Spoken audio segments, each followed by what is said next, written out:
Welcome to Sweet Life Beat Life. We hope this video helps. In this video, I will explain how to make gravy. First, start by gathering your pan drippings from roasted meats, which are the foundation of a flavorful gravy. Next, you'll need a good quality flour or cornstarch, and some broth, either chicken, beef, or vegetable, depending on your preference. Remember to have a whisk handy.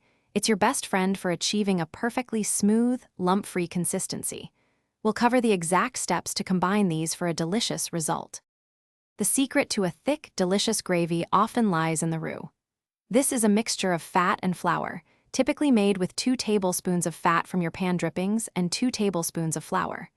You'll cook this over medium heat, stirring constantly for about 1 to 2 minutes, until it forms a paste and loses its raw flour smell. This step is crucial for both thickening and adding a nutty depth of flavor to your gravy, so don't rush it. Once your roux is ready, it's time to add the liquid. Slowly pour in about 2 cups of warm broth, whisking continuously to prevent any lumps from forming. The warmth of the broth helps it incorporate smoothly.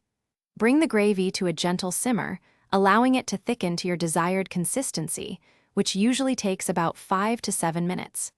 Taste and adjust your seasonings, adding salt and pepper as needed to perfect the flavor profile. For an extra smooth gravy, you can strain it through a fine mesh sieve before serving. This removes any small lumps or bits of pan drippings, ensuring a silky texture. Serve your homemade gravy hot over your favorite dishes, like roasted turkey, mashed potatoes, or warm biscuits.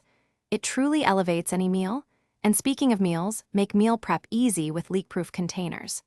Check the description for a link to those, plus other great deals to help you in the kitchen. Enjoy your delicious, homemade gravy. Thanks for watching.